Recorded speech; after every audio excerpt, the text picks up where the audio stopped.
Hi, I'm Kai Roberts-Fu. I'm a speaker and the author of 12 Missteps, How 12-Step Programs Trip Up Trauma Survivors. I'm here today with Dr. Denise Haselwood, a trauma therapist and a keynote speaker. Denise is a clinical psychologist, PsyD, with additional degrees in sport performance psychology, an MS, and physical education, a bachelor's. In her keynote speech, she discusses the psychological and physiological impacts of trauma. Denise offers hope and evidence that healing is possible when the pain is acknowledged and the right resources are leveraged. Hey, Denise. Hey, Kai. Thanks for having me. You're welcome. Thanks for driving all the way up from Olympia so I could interview you. We'll start with some basic definitions. In the context of trauma, how is recovery defined? You know, I really wish that there was a simple definition of how we know that you're better. And the psychology answer is, it depends. So for each person, trauma and the symptoms of trauma and the limitations of trauma look different. And so healing is kind of the undoing of those. And so when someone is struggling with PTSD or they've been through a traumatic experience, it limits their life. It might mean that they can't go out to a restaurant and enjoy a meal with their friends or their family at all. Or if they can, they have to sit with their back to the wall and be able to see everyone in the restaurant at all times. And so it's hypervigilance. It's a symptom of trauma. When they heal, now they can, and they can be seated anywhere in the house that the restaurant wants to seat them. And they can comfortably sit there and enjoy the meal, pay attention to the conversation or the people around them that they came with, and enjoy it. And they can feel the joy of that. And so when we're talking about healing and recovery, it's really about taking your life into your own hands and having control so that you can do the things you want to do, the things that make you happy, that you can feel happy, that you can feel joy. Mm-hmm. Because with trauma, everything is dangerous. Right. And the brain is working really hard to keep you alive, which is a great job. It's very good at it. We also, when we heal, the brain then says, maybe there just aren't quite as many threats out there in the world. So it's not that all of a sudden you don't care and you don't pay attention. It's simply that you're not worried all the time and you can enjoy life. Whatever that means for the person. Mm-hmm. Wow. We're talking about trauma, but there are lots of different kinds of trauma. Can you tell me about some of the different definitions of trauma? Sure. So often when people talk about trauma, I think mostly they think about this big, terrible thing that happened in someone's life that probably changed almost everything. And for some people, there's a very clear before and then after the event that took place. And that can be things like you get caught in a natural disaster or a shooting or a pretty bad car accident or things like that. That's that big, terrible thing that everybody thinks about. And then there's another kind of trauma. In the literature, they talk about it as like capital T or macro is what we were just talking about, or little t or micro trauma, which is more often relational. And so this can be something like an abusive parent who just uses a lot of really harsh words, but they don't actually swing at you. And so you're like, oh no, my parent was just tough. My dad was just tough on me. And so that's like water dripping on a rock over a long period of time. It changes the shape of the rock. And so when kids grow up in critical home environments where they are constantly being told they're not good enough, changes the way that they feel about themselves, what they think they can accomplish in life. The same thing can happen even if you have a great childhood and then you start spending a lot of time with people who are critical or straight up abusive.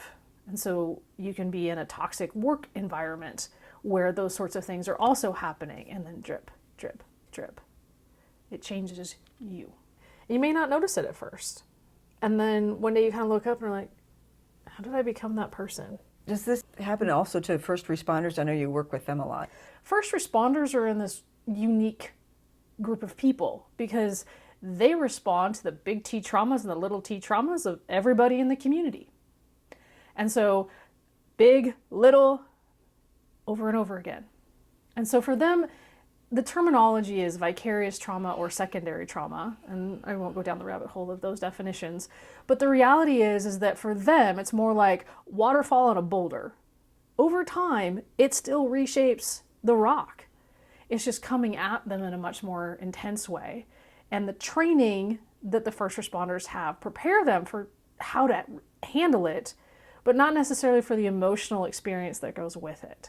Veterans can experience this when they go to combat. So the entire length of the combat deployment, that could be a thing that they have happen. First responders, they go to work every day or every shift, and they can have that happen.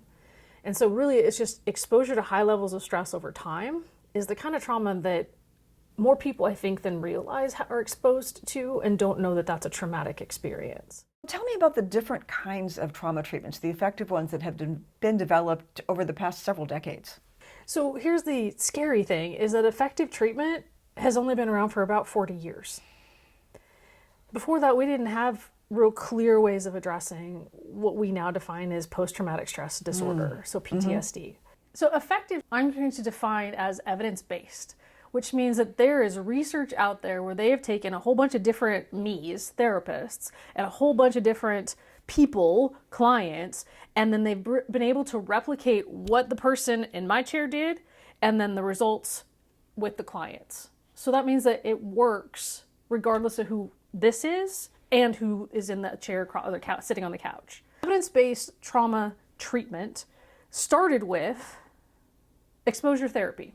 Exposure therapy is exactly what it sounds like. You're going to be exposed to the thing that you're scared of, or that harmed you, or that you think might harm you.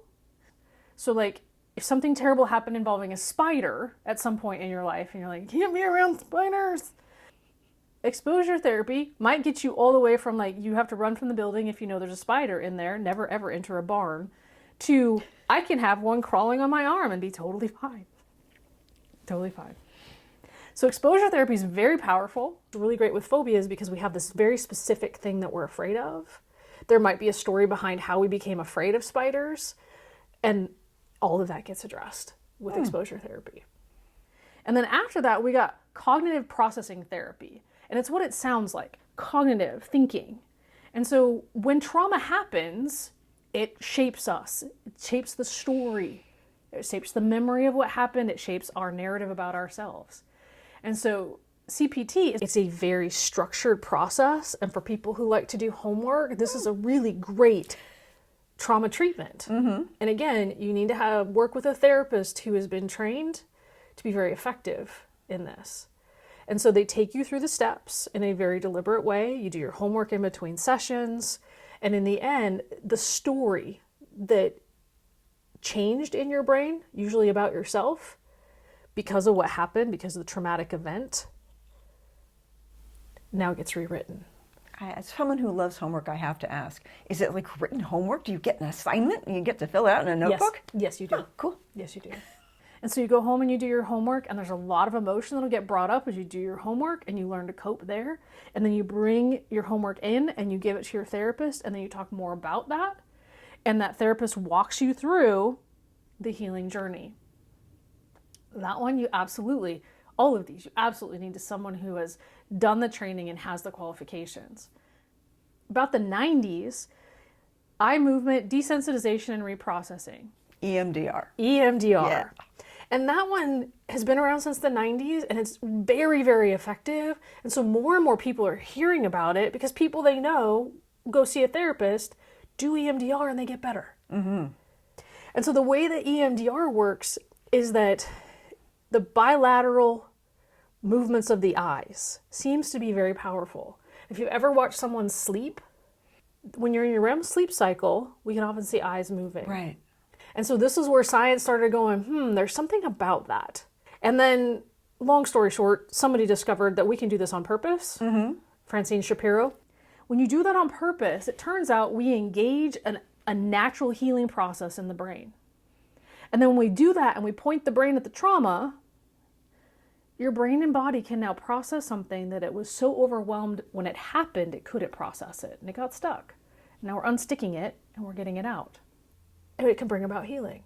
For the Seattle people in the audience, didn't Francine Shapiro develop that right here in Seattle? Yeah. Pretty cool. So, and moving on, there's one more. So EMDR is doing its thing, and what EMDR is doing is it's also helping the body.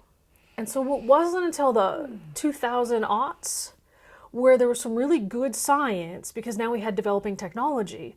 There's some really good science that came out that said, you know what, it's not just in your brain.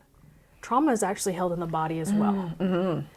EMDR allowed the body to participate in that healing process. And then somewhere in the late aughts, we had science, because we could now use MRIs and research because of finances and technology developments and all these things. We could actually see it start to change. And we could see trauma hanging out in the nervous system and its impacts on the body and not just the brain. So about 2009, accelerated resolution therapy came on the scene. ART. Mm-hmm. I really wish they would have had a different acronym, because if somebody Googles ART, art therapy, they will find a modality for therapy. Mm-hmm. Just not the one I'm about to talk about. Right. Okay. And there's a place for that that's very effective. Not trauma necessarily. And so accelerated resolution therapy is very intentional. It works on that same bilateral stem theoretical foundation as EMDR, but it very intentionally includes the body. And so now we're processing the things in the brain, and then we're processing things in the body, the nervous system, and we're seeing a lot of release of the tension and the fear and the physiological elements of of trauma. Tension going away, yeah. High levels of cortisol, all these biochemicals that show up because of stress are now decreasing. And you can show that scientifically through testing. Show it. That's amazing. We can also show, when we do scans of the brain, okay, the change in the size of the amygdala. So someone with trauma, their amygdala is larger than it should be, because it's out there like making sure they're all going to be safe. And then as healing happens, the amygdala shrinks back down to the almond-sized piece of anatomy that it's supposed to be. That's amazing. In trauma, there's PTSD, post-traumatic stress disorder, and I've heard you talk about post-traumatic stress injury. So what is the difference, and why does it matter? Science. Science. Love the science. Yes.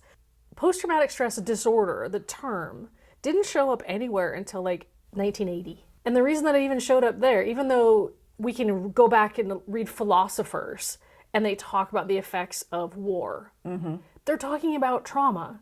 But it wasn't until the early 80s where we had all of these Vietnam vets who were really struggling with matching symptoms that medicine said, we need to figure out what this is. We got to give it a name, and then we're going to come up with a treatment for it, medication, and then we can help all these people. And so we have a disorder because in the early 80s, we didn't have an effective treatment. So all we could do is medicate and manage the symptoms. And now, because of technology, and we can see what's happening in the brain, we can even start to see what's happening in the nervous system. It's much cheaper to do research and measure blood chemistry changes and use the MRIs. And so now we can see that, you know what? It doesn't have to be a disorder, because that sounds like something you can't change. Absolutely, yeah. You can just manage, maybe, if you're lucky. Right. Now we're calling it an injury, and injuries can heal. I remember you talking one time about, and other people can, if someone knows it's an injury, like they see the cast on your wrist, they're like, oh, you broke your wrist. But if you don't see it, you don't know why that person's behaving that way. But if it's an injury, and it can be, I'm making a jumble of this, but why don't you talk about that? When we have a physical injury that someone can see, we all acknowledge, yes, you got hurt. And maybe it was like a torn meniscus. We didn't see the injury to the knee, but you said your knee hurt. I saw you limping. And then I know you had surgery. And so then you had your crutches and you went through the rehab, and now you walk just fine. And you're back out doing whatever it is that you were doing. Everybody tracks that. Even though we can't see the meniscus, we see all the evidence of the injury and the healing. Absolutely. And knee injuries are common enough that we recognize you're limping. Your leg must hurt somewhere. And it's accepted. Nobody questions it. Trauma has symptoms that are recognizable too, but we don't talk about them because they're emotional symptoms. Somebody's touchy. Somebody has an attitude. Yeah. They're just the angry person. But when we recognize that we have an injury, hey, did you go to the doctor? Because you look like you're doing better. Right, right. Yeah, I have a great physical therapist. We've been working on it. My knee's feeling a lot better. Getting back out there doing the things. Our culture does not invite that conversation around emotions. No, it doesn't. It's like trauma. Yeah. Or in your case, go talk to the group. Yes, right. and then say that everything's fine. Yeah, okay. Yeah. Yeah, because of course it is. We'll have that conversation a little bit later. We're Yes. definitely going to get into the 12 steps and how they may or may not be helpful. The difference, as I'm understanding it then, is that disorder is seen as this big, scary thing that can't be helped and you want to step away from, whereas injury makes it sound like something you might have gotten at a basketball game. Yeah. And it can heal, and it's not something to be scared of because it's not permanent. Right. Got it. And you go to the right doctor. Yes, you don't go to, say, a veterinarian for your broken leg, unless you're a horse. Or you don't go to an orthopedist for something that they can't treat. Right. If you need your internal medicine doctor, because that's the other way stress shows up, is in our guts. Mm-hmm. You don't go to an orthopedist for gut problems, and you don't go to your internist for a knee problem. Mm-hmm. So we would need to go to the right doctor, the right provider, who's going to provide the proper treatment. We've seen the doctors. We're getting better. Mm-hmm. There's now the concept of post-traumatic growth. Can you talk a little bit about that and whether or not everybody gets it and whether or not it's all, talk to me a little bit about post-traumatic growth. So many people have heard the song, 8 Seconds. I'm old. I haven't heard that song. Well, Is it's that actually old. I'm old. Oh. So, I went skydiving, I went Rocky Mountain climbing, I went 2.7 seconds on a bull named Fu Manchu. Oh, okay, it's starting to sound It's familiar. not the name of the song. It's not Okay. 8 seconds. It's something else. But anyway, it's this idea that if you have this near-death experience, then you're going to go seize the day. Oh, okay. And that's kind of the idea behind post-traumatic growth. It's like you went through something terrible, and now you're like, I'm not going to take life for granted. Mm-hmm. I'm going to go live it to the fullest. Right. Only if you've had certain kinds of trauma like the kind I had, the last thing in the world you're ready to do is go live life to the fullest because you've got all the symptoms and the triggers and the hypervigilance. And how do we get growth from there? Honestly, healing is the growth. Mm. And it doesn't look like I'm going to leave my life and go climb the Himalayas. I mean, that could be a running from trauma experience, but that's not the inspired, I'm going to spend more time with my kids. I'm going to invest in relationships kind of inspiration. Post-traumatic growth in the research says that when someone has experienced something terrible, and they did a lot of this research with combat vets, that they saw scary and terrible things, and then they came back with a renewed appreciation for life, except that not everybody did. And as it turns out, who you are before the trauma happens has a big impact on that. So if you were already a seize the day kind of woman before the bad thing happened, trauma is going to be very disruptive to that. And it's going to be very difficult for you to go from I was here, trauma happened, and then I launched my life. Because you were already launching your life, and then trauma happened, and it kind of had the opposite effect. And so I haven't dug in the research in a bit, but to my knowledge, there isn't anywhere that says, have your life blow up because it'll make it better. I'm glad to hear you say that, because sometimes when people talk about post-traumatic growth, they're like, oh, you must be so happy that happened to you because you're so strong now. They haven't put it quite that plainly, but people have definitely said it in the sense of, oh, you should be grateful that happened because look at how strong you are now. I'm like, I would have been a lot happier. I think I would have been okay with just being all right and maybe not quite this strong. I'll take it. But that's because I and my wonderful therapist I worked with over the years have gotten me through it. And now I've got the strength, but, heaven help anybody that tells me it's a great thing that it happened. Who's to say you wouldn't be this strong without the bad thing? Yeah. I think that's a false assumption that you would somehow not be you without that. It's like, how do we know that? We don't know that. Because you still would have taken on challenges. You wouldn't have been stopped from pursuing knowledge. Right. So you would have been asking questions and consuming knowledge and climbing who knows what mountains. Right. So maybe you go to med school and that's what the hard thing that makes you strong. I don't know. Could have been anything. It didn't have to be trauma. Yeah. And yet here we are. So thank goodness that your profession has come up with these interesting ways to treat things. In recovery, or in trauma recovery, but also in 12-step recovery, there's a lot of talk about meditation. It seems to a lot of people like that is the easiest win for people in recovery, whether or not they believe in any kind of higher power, because meditation, right? And yet, as my personal experience attests and as research shows, certain types of meditation can be really difficult, if not re-traumatizing, for trauma survivors. Yes. Can you talk about that a little bit? Sure. I love this topic. You ask a trauma survivor to quiet their mind. Yes, please don't. Exactly. Please don't. Because the trauma survivor's brain is constantly in motion, right? We talked about the hypervigilance, checking the environment, listening, sensing, making sure bad things aren't happening. It's on. When you ask them to quiet their mind, you're asking them to turn that off. Well, yes, we're paying attention to the external to keep us safe, but all of that energy is also, by focusing out there, we can't notice what's in here. And so when you want them to quiet their mind, Right, it all comes bubbling up. here come the demons, straight up from the inside. And usually it doesn't come necessarily in like the form of flashbacks or images. It's just a wild sense of discomfort and I must leave. I have had that until I changed my type of meditation attempt.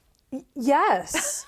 Yes. And there's actually, and the same thing can happen like with yoga and some of these other activities that are meant to quiet the mind, not empty it, quiet it. When you are doing yoga or meditation, I prefer mindfulness, which is a very specific thing that is separate from meditation on its own. Mindfulness gives your brain something to focus on, and that quiets all the searching out here, but doesn't open the door to what's in here. I think there are a lot of dudes out there and some women who like to ride motorcycles because you have to be present on the motorcycle, keeping your balance, paying attention to the road, the other drivers. There's a lot of things that you have to attend to while riding a motorcycle. And it's still an absolute freaking blast. By any chance, do you have or did you have a motorcycle? I did. Okay, I can tell from the I enthusiasm. did. Rode it through the deserts of New Mexico. Wow. It's mindfulness in the sense of it's not looking at a rose and tracing each petal with your eyes, which is one of the early ones I was told. It's more like you're so completely engaged in a thing. And in your particular thing, if you're not completely engaged, you might, I don't know, die. So it's really important to pay attention, and it becomes a type of mindfulness that we would not think of as traditional meditation, shall we say. Right. Also, the consequence of getting distracted does not need to be death for it to work. Because I'm thinking of something that you really enjoy doing that also works as a mindful meditation. Yes. Argentine tango. Yes. You know that I follow, which is a kind of meditation. I also lead, but that's more active. That's more working on agency. With following tango, and in the style I dance, we even close our eyes, but there's music, and there's a person in front of you, and there are people around you that you can sense or accidentally step on. But that's one of the things you try not to do when you're the leader, is that I'm going to go down the rabbit hole of tango. When I'm following tango, I have to be completely engaged because it's 100% improvisational. I don't know what the leader's going to do next. There's no basic I can fall back on, and if I stop paying attention, I'm going to stumble. And your attention isn't on you. Yeah, and there's that. You are correct. It's on the music, on the lead, and on my sense of the people around me. So you're aware of you, but you're not focused on you. So is that one of the hallmarks of mindfulness, is that you're aware of yourself but not focused on yourself? At times. And the thing about mindfulness is that you can find apps, you can find trainings, you can find a whole range of things. Because again, we don't have one definition for healing. We sort of have a definition for trauma, and it's really vague. It's about being overwhelmed by what happened. That's it. It also makes sense to me that when it comes to coping with trauma and the healing journey of trauma, it's also very individualized. It's just hard because if you don't know that and you don't know what to look for, then it's really hard to piece together what you need for yourself. You stumbled on tango. I did. I've been a dancer my whole life, but tango, I just sort of wandered into a class and then fell deeply down the path of tango for about 20 years. I'm curious if something like cooking could be mindfulness. Cooking something new in particular. Something that you've made 1,000 times that you can have an entire conversation while you're making. Yes and no. Now that would be very much depends on the person and category. how complicated the recipe is. Yeah. But if you've made it 1,000 times, you might actually even be pulling it from memory. So that's a little bit different. It's not mindful. Even if you and a friend, you and a partner, were going to make a meal together, particularly having to follow a new recipe, now you're paying super close attention to, well, how big are the pieces that I need to slice? And are we stirring this? Do we flip it over? Like, you're paying very close attention to what the food is doing. And are you moving through the recipe properly? And so it can be a very mindful activity. And probably a lot better than sitting around thinking about that terrible thing that happened 20 years ago. There's a time for that too. There is a time for that too. Yeah. And I think this is the misconception too, that people seem to think, I have the expectation that you're going to feel all the feels as they hit you 24/7. No. Oh, God. No. Okay. So part of that healing is also, can you step in and tolerate it? And then you get to the point where you can't. And then you come out and you go cook something. As you know, in my work, I talk mostly about 12-step programs and trauma survivors. This is my opinion, but I think because they're based on powerlessness and calling yourself crazy and giving up control and agency, that for some people that could be, let's just say, counterproductive. As a professional therapist, how do you see those concepts as maybe affecting trauma recovery? How does someone recover from trauma if they have no power? When the terrible thing has happened, something was overwhelming the person. Because what the brain and body want most is to heal, which is why we've had bumps and bruises physically, emotionally. Some people are traumatized by their first breakup, but not a high percentage of people, because the hurt of that loss, we were able to work our way through and move on. When we are able to do that, we just keep going with life and it doesn't get stuck in the body. So if I show up somewhere every day for, say, 12 years and declare that I'm powerless, that could be not helpful? Yes. Because then this thing that overwhelmed you will then continue to be overwhelming inside your body. And it doesn't mean that you have to go back and encounter the person that caused the harm to you. You just have to be reminded in some way. So maybe you're walking through a mall and you catch a whiff of someone's cologne and all of a sudden you're not okay anymore. Right. If you have no power over that, why would you leave your house? Yes, it's big and scary out there. It's very big and scary out there. It's big and scary if you feel like you have agency. And so when the 12 steps are saying you cannot take control and you must actually take responsibility without taking control, we're really not setting anybody up to heal. It's a little like middle management. You have all the responsibility and none of the power. That's right. That's right. Yeah. So that, folks, is what 12-step programs can feel like. Constant middle management. I wasn't going to ask this question, but I'm going to ask it. One of the things I love to learn more about in general is alternatives to 12-step programs for people with concerns about addiction.